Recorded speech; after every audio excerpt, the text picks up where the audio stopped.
Yo, yo, yo, what's going on, guys? Joey Jerkomak is back here with another video for you guys. So, guys, in this video, we're going to talk about the Ravens free agency updates, along with, what has happened, and some any additional updates and some big free agency news. So, first week of free agency has concluded. There's been no shortage of big news. So, I guess I'll start with the first move that doesn't even have to do with the Ravens, but Davante Adams, no longer a Green Bay Packer. He is now on the Las Vegas Raiders, got traded a few days ago. Surprising, honestly. With Rodgers signing that big extension, I kind of thought Adams was going to stay because he, too, has been having some contract disputes. But no, he actually turned down more money from the Packers to go to the Raiders. He played college football, I think, with Derek Carr, so he wanted to reunite with Carr, and that's exactly what he got. So Davante Adams now on the Raiders. That is a big, big pickup for them. Carr's weapons next year are looking pretty nasty. And then, of course, big-time loss for the Packers, and we'll see where they go from here. So, Packers, best of luck. They seem to know how to just plug and play guys, so we'll see what happens. But Raiders, welcome your new receiver, Davante Adams. So, as for the Ravens, we have been pretty active. I made a prediction at the start of free agency where I kind of thought we would be more active than usual. So far, that's working out pretty well. I think we've been pretty active. So the first signing, Marcus Williams, free agent, free safety from the Saints, now is a member of the Ravens. I like this move. He was a guy who had been linked to us before. I think he was kind of like the second option if the Ravens did not get Tyrann Mathieu. We would have gotten Marcus Williams, and that's exactly who we got. So I like this move a lot. Williams is a guy who knows how to play. He's designated for coverage. He's a true free safety. He's a ball hawk. He knows how to get deep, play deep, and all of that. So I like this move. Of course, people will joke and say, oh, you signed the guy that screwed up the Saints in that Minneapolis Miracle. He's the guy who had, the worst tackling attempt of all time. But regardless of that, besides that one play, which he would not want to keep on his resume, he's actually pretty good. His coverage grades are very, very good. He knows how to get interceptions, which is what we need. We had a big-time turnover shortage last year, so I'm really hoping that we can turn that around this year with Peters coming back and now getting Marcus Williams. Again, he's a ball hawk, so I like this move. Unfortunately, this does mean that DeShon Elliott is very likely gone because, of course, he plays both, but I think with contracts, he's very injury-prone, so Elliott is very likely going to leave. I'm going to miss him. Elliott's one of my favorite players on the Ravens, but best of luck going forward, bro, and hope to see you soon. So, Marcus Williams, again, I like it. We sent him to a big deal. This was 5 years, $70 million or something, so it was pretty big, but I'm glad we got him, and he seems really happy to be here as well, so let's get rolling. So, Marcus Williams, check. I'm really happy we made this move, and hopefully he can really help our secondary next year. So, and the years beyond. So that's cool. Next move was Morgan Moses, right tackle from Washington. He had played with some other teams before. Morgan Moses. So I think I like this move as well. He's a guy, apparently his grading in run blocking and pass blocking is solid. It's not like he's just this random mediocre player. He's decent. And he also has been healthy. And that's the really important thing about Morgan Moses. Health, of course, was literally our enemy last year. No one could stay healthy. The offensive line especially took some big-time hits. So getting a guy who has been proven to stay healthy, I think is really, really going to help. And he could solidify himself as a starter, too. It depends on, who else we get, if we draft anyone, and how he does in training camp, and, of course, what the competition is in training camp. But I like this move. I think it was a good idea. So I wasn't really expecting it. I barely even knew who this guy was. But, cool. Glad we got him, and we'll see where he goes. I think the offensive line next year is a big-time question mark, and I guess this segues into the next point. Bradley Bozeman, no longer a Baltimore Raven. The Panthers signed him to a one-year deal a few days ago, so Bozeman's gone. Gonna miss Bozeman, man. I was a big fan of him. I think he got better and better every year. He's a loss for sure. Hopefully we can replace him with someone good as well. But regardless, for our offensive line next year, I really think the only position that's locked in right now is, assuming he stays healthy, is Kevin Zeitler at right guard. That I don't think will change, but anything else is really up in the air. If Stanley comes back healthy, he'll definitely play left tackle, but will he? I'm not so sure. I'm really, really skeptical on if he will because, who knows? He tried to come back last year, and he played one game, and then he wasn't feeling right, so he had to go out for the rest of the year to get an additional surgery. So I'm not sure if he's going to come back the same, and if he does, or if he will come back at all. I think he will, but I'm not going to speculate. And then at left guard, I think Ben Cleveland should be the starter, but the Ravens may beg to differ. We'll see if it's going to be Phillips, Cleveland. Please tell me not Powers, but he's still on the team, so who knows? And then center is the biggest question mark, I would say, because without Bozeman now, a lot of the free agent centers have been taken. Ryan Jensen, for example, he got signed. Ben Jones went back to the Titans. But then the question is, J.C. Tretter, he got released by the Browns, so I would love to have J.C. Tretter. I know he has injury issues, and I think that's probably the biggest concern for him, but when healthy, he's actually really good. He's been a very solid center for a while now. He was part of that elite Browns offensive line, so I would love to get J.C. Tretter. I don't think we're going to get him. We haven't shown any interest, but it is something to keep in mind. I would love to get Tretter. There's a couple options at center. We could put Tristan Cole and Castillo at center.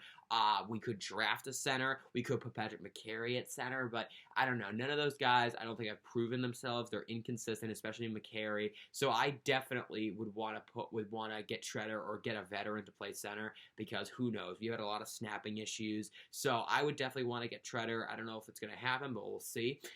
And then, of course, right guard will be Zeitler, and then right tackle is also up in the air. Will Moses be the starting right tackle? We'll see how it goes in training camp. McCary's going to be fighting for that as well, so we'll see what happens. Just hopefully everyone can stay healthy and we can have a much better season next year. So, Morgan Moses, welcome to Baltimore. Marcus Williams, welcome to Baltimore. Now, this is where things get a little bit interesting. So, just when you think our pass rush starting to improve, we bring back Za'Darius Smith. What a reunion. Can't wait for that. Oh, actually, no. He's going to back out of the deal a day later. No, we don't have him. All right, so there's a couple ways to go about this. So some people want to say, oh, that was so lame on his part. How can you back out of the deal after agreeing to it? Lame. So that's possible. But then I also heard another story, which was he never even officially agreed to the deal. There was no official agreement. So when it was reported that we agreed to terms to sign him, that wasn't even true. Like, some people say that we never truly agreed to the deal, so it was kind of flaky from the get-go. So that is something to keep in mind. But for right now, he's not on the Ravens. I can confirm that. So I'm not going to speculate. I'm not going to bash Za'Darius Smith, nor am I going to bash the Ravens front office for not getting it done. It didn't work out. But at the same time, could they try again? We'll see. I mean, for right now, my understanding is Smith is looking for new teams. He got released or cut from the Packers, so he's not going to go back to the Packers, I don't think. But what will he do with what he wants now? He wants a lot of money. He's definitely asking for a lot. I mean, if he backed out from the Ravens, he wants a lot of money, because we offered him a pretty solid contract, I think. But anyways, the longer the wait is, in my mind, the higher the chances he could come back to the Ravens, because that may mean that he's not getting the offers that he wants. But then again, you could also argue maybe he's working on a deal behind closed doors with another team. Maybe he's working on a deal with the Ravens behind closed doors. We'll see. But that is something to keep in mind. And Za'Darius Smith, definitely one of the top free agents out there right now. So hopefully we can bring him back. If not, good luck to him. But we need pass rush, man, so badly. It is such a huge need right now, and we got to fix it ASAP. So we failed in Za'Darius Smith, at least for the moment. And then we made another signing. After Za'Darius Smith failed to sign, we signed Michael Pierce. We brought another reunion. We brought Michael Pierce back. He was with us for a while. He then went to Minnesota. Now he's back with the Ravens. We signed him to a 3-year deal, I think. So this is a more unpopular opinion. I do not like this Michael Pierce move. I like the Marcus Williams move. I liked the Morgan Moses move. I loved the Za'Darius Smith move, even though it didn't work out. But I love that we tried and everything. I don't like this Michael Pierce move for a few reasons. One, I don't think he's really. I think we signed him to replace Brandon Williams. So this signing means that Brandon Williams is most certainly gone. But I don't think he's a real upgrade over Brandon Williams. Truthfully, he's injury prone. He had an injured year last year. In general, he's been okay at staying healthy, but last year he had a lot of injury issues. And what I'm really getting tired of at the Ravens defensive line is us getting guys who only stop the run. Calais Campbell, Derek Wolfe, Brandon Williams, Michael Pierce. They only stop the run. Wolfe, out of all those guys, is the best pass rusher, but he is not great at rushing the passer either. We get too many guys who can only stop the run. Justin Madubuike, too. He can't really rush the passer well either. He's much better at stopping the run. We got to get guys who can rush the passer too. I know nowadays interior defensive linemen are more known for stopping the run, but we need guys who can rush the passer too. I mean, it's one thing to have no pass rush. It's another thing to have only edge rush, which we don't even have a great edge rush either. But our worst is our up the middle interior pass rush. We have no pass rush at all right now, and us getting guys who can only stop the run is kind of annoying because we don't need that. Mind you, despite all the injuries last year, we still had the best run defense in football. If it wasn't the best, it was at least top 3, top 5. It was very, very good. So we don't need to improve the run defense. We need to improve the pass rush big time. So us getting Michael Pierce, that's helping the run defense, but we don't need that. It's like we're beating a dead horse. We need pass rush. Granted, Michael Pierce is coming off his best pass rush year, but he still is not great at rushing the passer by any means. And that's why I don't like this move. Michael Pierce is a nose tackle designated to defend the run. He's not known for rushing the passer, so we just use money on another guy who can't even rush the passer. So I don't like this move. I could be wrong. He does add a piece to the rotation, so there's some upside to it. But my biggest complaint, he doesn't rush the passer. He's not going to help our biggest issue, which is pass rush. I just don't think it was really necessary to keep him. I don't see the real upgrade over Brandon Williams. That could be just me. Maybe I'm way off, and we'll see if he proves me wrong. But for now, I'm not a big fan of that move. So going forward now, a couple other possibilities. We could perhaps sign Bobby Wagner. He's a free agent linebacker, got released from Seattle, or he's a free agent from Seattle. So that's a thought. Wagner definitely passes prime a bit, but I would still definitely take him. I think Wagner's still quite good, and he also would be a great complement alongside Patrick Queen, veteran presence. You know how big I am on that. So I would take him. And then this is a little bit of an unpopular take, but so Julio Jones got released from the Titans after one disappointing season.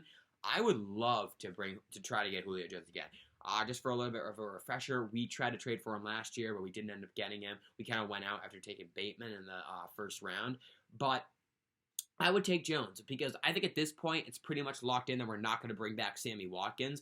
After he got off to a good start, but he did pretty much nothing to end the season. So I don't think we're going to bring Watkins back, but I kind of feel like Jones could bring us that veteran presence. Because Watkins is leaving, Jones could replace him, and even Jones could be a better version of Sammy Watkins. Jones is getting more and more injured every year, and I know he's over the hill, but I still think we could get a Jones. If he's decently healthy, he could be a 500 to 600 yard wide receiver. I think he could be decent for us, and he could be a better version of Sammy Watkins, I think, to complement Marquise Brown and Rashad Bateman, and of course Mark Andrews, but he's a tight end. So I do think we need another weapon. I think Julio Jones would be a great fit for that. So I think we should go after Julio Jones. A lot of the fan base would beg to differ, but I think that would be a good idea. Give him a chance, see how it goes, and we'll see if he can get us, at least some yards and see what he can do. So that's my vote, and we'll see what happens in the draft. I'm not going to get into the draft too much right now, but we'll see what happens. Hopefully we prioritize offensive line and pass rush. Good luck to Bradley Bozeman. And another, I forgot to mention this, Anthony Averett, no longer a Baltimore Raven either. He signed with the Raiders. So good luck to Anthony Averett as well. And I definitely think we're going to draft the corner early on because we lost Tavon Young.